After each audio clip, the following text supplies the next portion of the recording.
Bienvenidos a Cruce de Palabras por Telesur. Soy Luis Hernández Navarro y hoy nos acompaña en el estudio Juan Ramón Quintana. Juan Ramón tiene formación militar, de sociólogo.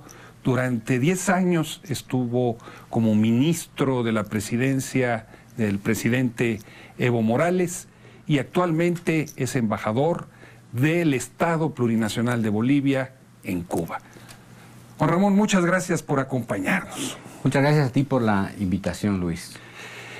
Juan Ramón, lo que está sucediendo en Bolivia se mira con lupa en las izquierdas internacionales. Hay, por un lado, mucha esperanza, pero por otro lado también hay distancia. Y uno de los puntos críticos del proceso boliviano ha sido el problema con el TIPNIS. La decisión del Estado boliviano de construir una carretera a través de la selva que afectaría a las comunidades indígenas y que provocó un conflicto que internacionalmente por lo menos tuvo consecuencias en la imagen del gobierno de Evo Morales. ¿Es justa esa apreciación o no? Lo que ocurrió es que alguna izquierda en América Latina, en Europa, cuando no se cumplen sus profecías, cuando la realidad no obedece sus aspiraciones o sus ideales, entonces suele echar la culpa a los seres humanos. Entonces, ocurrió eso, era el mejor pretexto para calificar, para cuestionar al gobierno del presidente Evo, al gobierno del proceso de cambio en Bolivia, atribuyéndole una suerte de,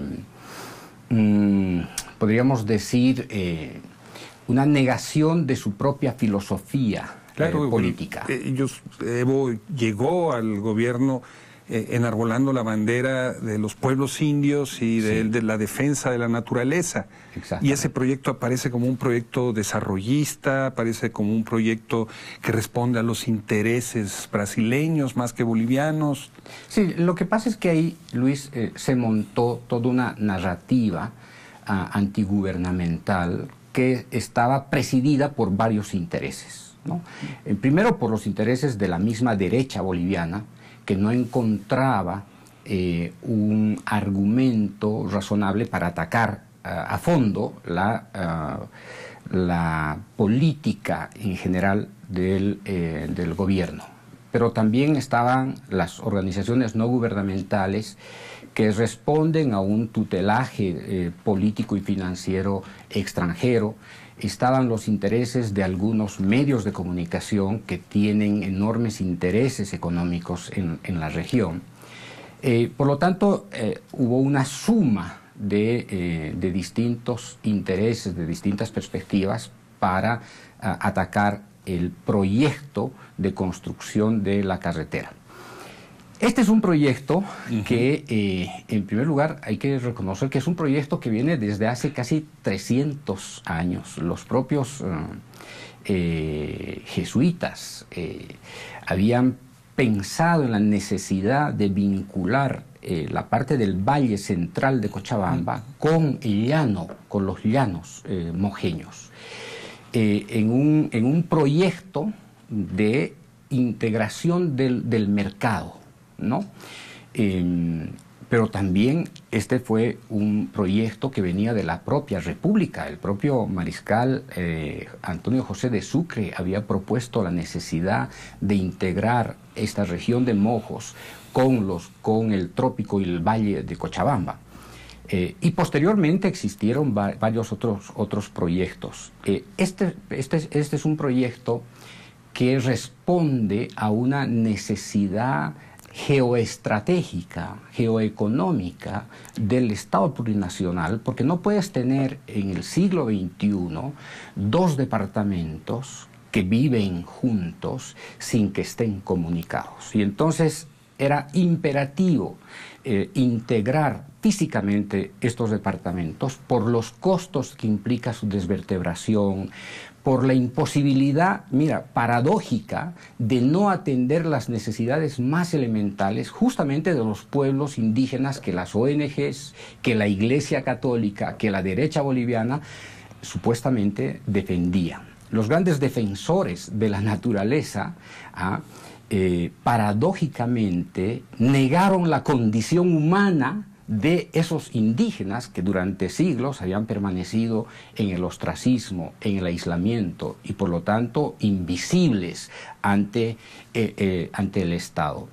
Y además, yo diría que especularon demasiado con los daños medioambientales. ¿No son ciertos? No, porque ya se había desarrollado obras civiles en buena parte de este territorio por los dos extremos, por el extremo de Cochabamba, pero también por el extremo del Beni. Y entonces se iba a afectar entre 20 a 30 kilómetros en este pequeño corredor, pero además atendiendo todas las recomendaciones medioambientales. Lo cierto es que sirvió para detonar, ¿no es cierto?, un gran conflicto político y para tratar de contradecir la política de fondo del gobierno del presidente Evo, que era la protección de los pueblos indígenas, la reivindicación de sus derechos, la emancipación de sus derechos, y entonces con eso generaron una turbulencia política que después, contradictoriamente, fue resuelta por los propios compañeros indígenas a partir de una consulta que se hizo en el territorio, pero también a partir de los actos electorales. El año 2005, el año 2009, el gobierno del presidente tenía un apoyo mínimo en esta región.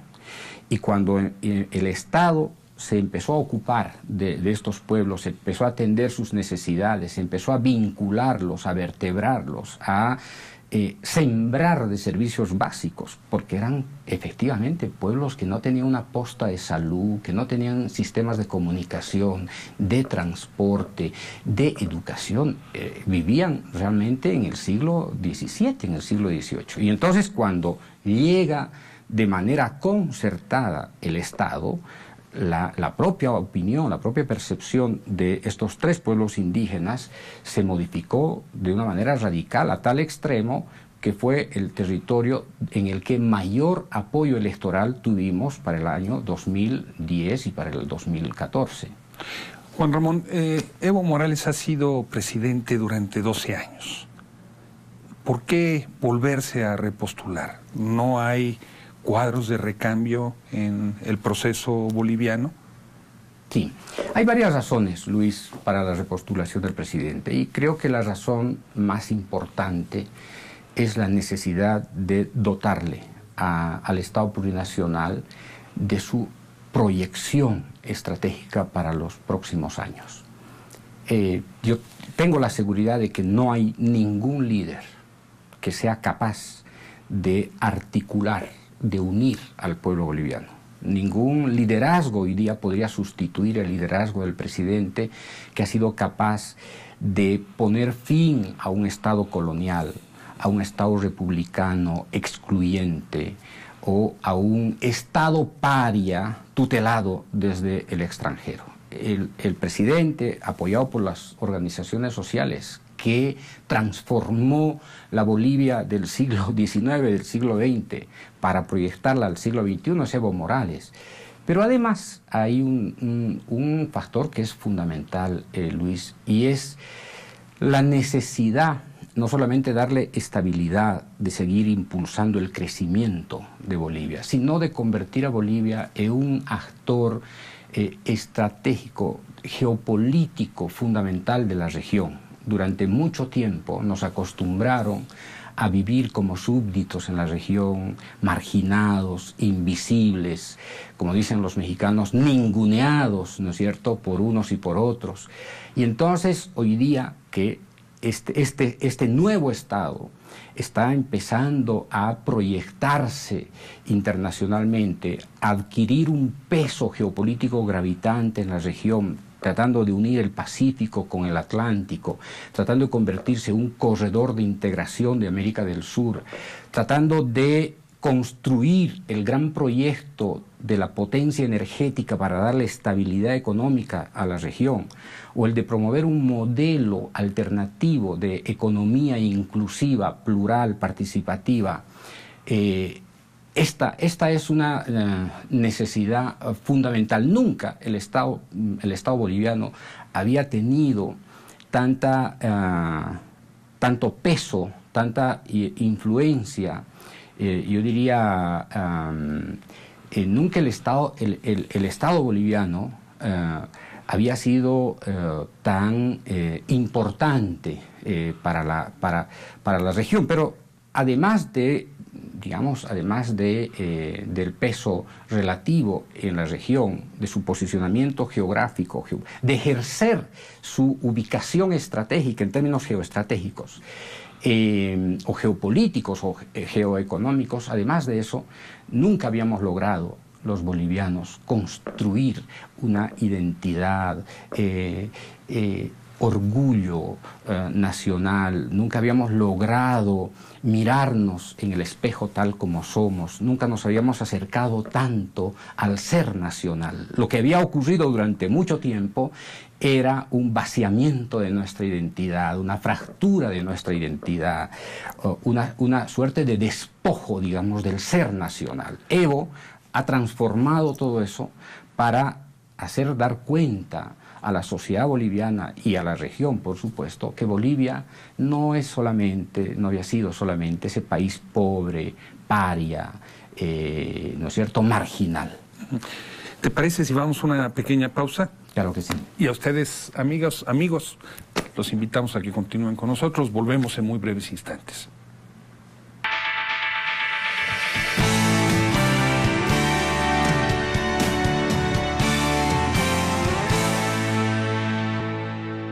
Ya estamos de vuelta en este cruce de palabras, conversando sobre Bolivia hoy, con un gran conocedor de ese país en ebullición, Juan Ramón Quintán. Antes de irnos a la pausa, te preguntaba sobre la reposición del presidente Evo y nos dabas una serie de elementos de por qué es necesaria su candidatura. Sin embargo, algunas encuestas lo que muestran es una caída en su nivel de aprobación en relación, por ejemplo, a su último triunfo electoral. ¿Por qué, si las cosas marchan bien, la economía crece, hay una redistribución de la riqueza, hay una descolonización del Estado, hay una reafirmación de este orgullo nacional que tú dices, ¿por qué eso no se expresa en la adhesión a la figura de Evo Morales? No, hay varias razones, Luis, pero la más política, digamos, es el costo de gobernar 12 años en una sociedad acostumbrada a la inestabilidad. Antes de Evo teníamos 5 presidentes en menos de 5 años, un quinquenio, ¿no? Y entonces hay como una suerte de, entre comillas, una cultura democrática para la alternancia, que además esconde una doble moral, porque es una cultura democrática de circulación de élites, ¿no? Y entonces hoy día le piden a Evo Morales que respete la democracia a partir de la alternancia, cuando estos viejos partidos políticos que hoy día asumen el maquillaje de colectivos ciudadanos y todo esto, eso se distribuían el poder cada cuatro años, una rotación interminable, convirtiendo el Estado más o menos en un objeto de saqueo. Y entonces tiene que ver con eso, con esta suerte de costumbre política respecto a la alternancia. Pero tiene que ver con el costo también de gobernar durante 12 años Esto es absolutamente comprensible. Hay, por supuesto, hay un desgaste, diríamos, natural del gobierno. Por lo tanto, eso plantea también la necesidad de reinventarse permanentemente, de reconstituirse, de recrear la propia gestión de gobierno. Pero también tiene que ver con, yo diría, un éxito relativo de la estrategia de la derecha, de la estrategia política de la derecha. ¿Una estrategia parecida a la de la derecha latinoamericana? Sí, yo creo que marca la tendencia. En el caso de Bolivia, esa es una tendencia mucho más feroz, mucho más furibunda, que además encarna una dosis muy fuerte de racismo, de odio, de rencor. Y eso tiene que ver proporcionalmente con estos saltos gigantescos que ha hecho el Estado plurinacional. Es decir, no le puedes ofrecer desde la derecha a un gobierno que tiene esta capacidad de transformarse históricamente con un paquetito, digamos, convencional.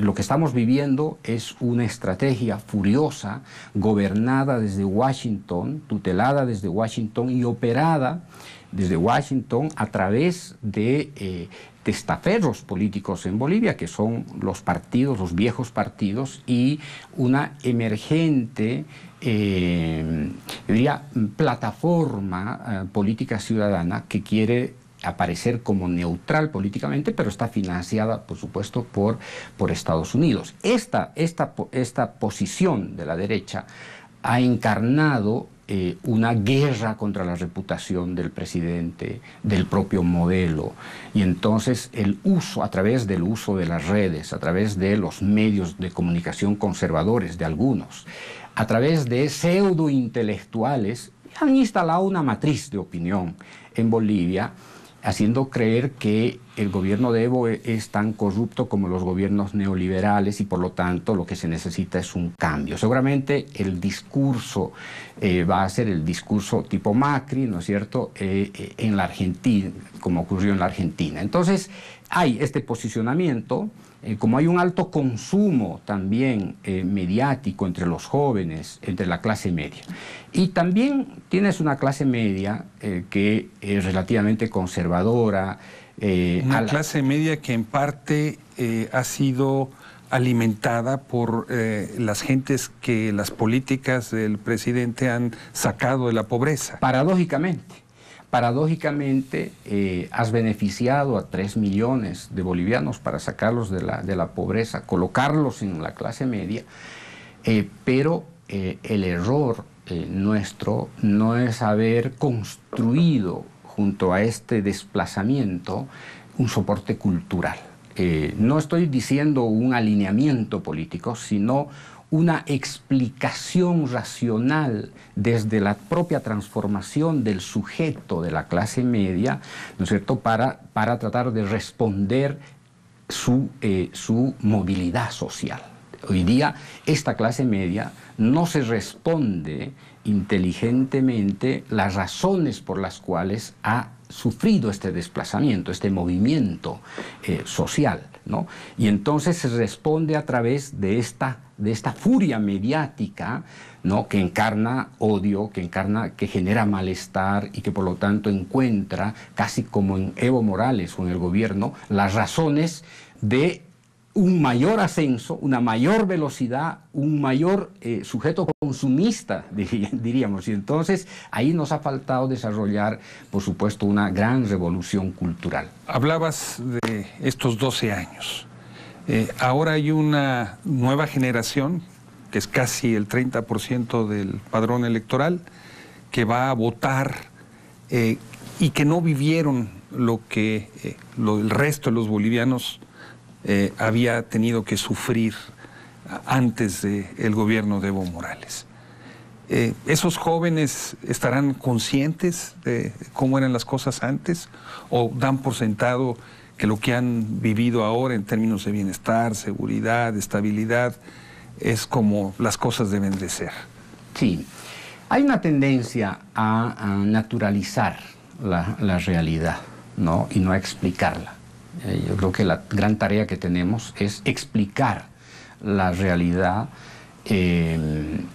describiendo el pasado, ¿no? Pero no el pasado como autoflagelación, sino el pasado como una realidad construida a imagen y semejanza de otros poderes que convirtieron el país en objeto del saqueo. Si uno le pregunta a un joven cuál habría sido su futuro si hubiera continuado el ciclo neoliberal hasta el día de hoy, seguramente esos muchachos no tendrían una respuesta objetiva, pero con toda seguridad que estos muchachos que tienen 18 o 25 años hoy día prácticamente no tendrían ningún futuro.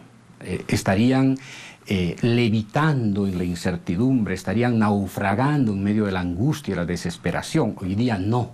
Esta generación, que es la generación que está sostenida en una base material, en un gran proyecto de construcción del Estado, tiene la certeza, tiene la posibilidad de que mañana puede convertirse en un científico o en un profesional, en un empresario, en un investigador social, en un pequeño industrial. Es decir, la proeza, el salto cualitativo que ha permitido Evo, el proceso, la fuerza de los movimientos sociales, la decisión de nacionalizar finalmente los recursos naturales, eso es básicamente la certidumbre del futuro. El neoliberalismo, estos proyectos entre comillas, de colectivos ciudadanos, lo único que pueden ofrecer para el futuro es incertidumbre, vacío y, por supuesto, un terrible drama para los jóvenes a los cuales se los puede colocar en la punta del precipicio. Hablabas de la injerencia estadounidense. Sin embargo, ustedes expulsaron a la AID, han expulsado a un embajador de Estados Unidos. ¿Cómo se da esta injerencia? Cuando nosotros llegamos, Luis, al gobierno, se hablaba de un Estado democrático. Y en realidad lo que tenías de Estado democrático era fantasmal. De democracia había el discurso, de democracia estaban los seminarios, ¿no es cierto? La democracia era la democracia del cuello almidonado, la democracia del cafecito y estas cosas. No, la democracia no era lo que debería haber sido en Bolivia, porque era un país ocupado. Definitivamente Bolivia era un país intervenido, un país sin ningún margen de soberanía nacional, como no podía ser de otra manera, porque nada de los recursos naturales ya le pertenecía al Estado, ni el gas, ni la electricidad, ni la telefonía, ni el agua. Prácticamente era un Estado sin pertenencia. Es decir, los recursos naturales pertenecían a otras grandes empresas transnacionales. Y todo eso, ese vaciamiento de los recursos naturales fue instrumentalizado por el modelo neoliberal, pero que ha estado impulsado fundamentalmente por el consenso de Washington y por el proyecto norteamericano de convertir a Bolivia en un mercado. Y entonces teníamos que dirimir entre el ser Estado o el dejar de ser Estado para seguir siendo una colonia. O continuábamos siendo una colonia, un país intervenido, o nos convertíamos en un Estado plurinacional, por supuesto. Y entonces el presidente Evo, las organizaciones sociales, asumieron la decisión de ser, de pertenecernos a nosotros mismos. Y para pertenecernos a nosotros mismos había que desmontar nuestra no pertenencia. Y esta era la decisión de desmantelar lo que durante casi 40 años se había montado, y era el montaje del tutelaje norteamericano. A partir, obviamente, lo más simbólico, la expulsión del embajador para decir, a partir de hoy nos gobernamos nosotros. A nosotros no nos tiene que imponer nadie desde afuera.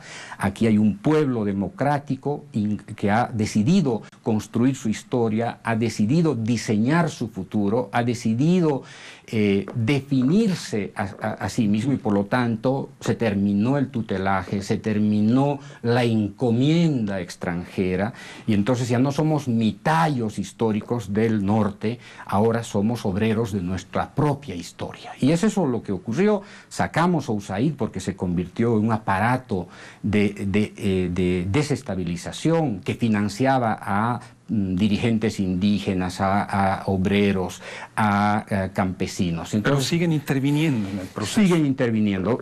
Expulsamos a la DEA porque la DEA era un simulacro de la lucha contra el narcotráfico. En realidad eran parte del problema. Expulsamos a la CIA, que el gobierno de Carlos Mesa la había instalado con una comodidad asombrosa en el segundo piso del Palacio de Gobierno. Teníamos a la CIA gobernando desde el Palacio, y entonces tuvimos que expulsar esta maquinaria que había prácticamente coagulado la posibilidad de convertir a Bolivia en un sujeto estatal. No había otra, porque de otra manera nuestro gobierno se habría convertido en una variable neoliberal tutelada desde Washington. Nos cayó ya la guillotina del tiempo. ¿Va a ganar Evo Morales las próximas elecciones? Vamos a ganar, va a ganar el pueblo boliviano, va a ganar el pueblo latinoamericano, los movimientos sociales de América Latina. Vamos a seguir persistiendo en la propuesta de la emancipación de la sociedad, darle el lugar que corresponde a este sujeto histórico, a la unidad del pueblo latinoamericano y, por supuesto, y apostamos por la segunda independencia, que pasa necesariamente por el desarrollo industrial de nuestros pueblos. Juan Ramón, muchísimas gracias por estar con nosotros en este cruce de palabras. Y ustedes, amigas, amigos, muchas gracias por su amable asistencia el día de hoy. Ya saben, los esperamos la semana que viene aquí por Telesur.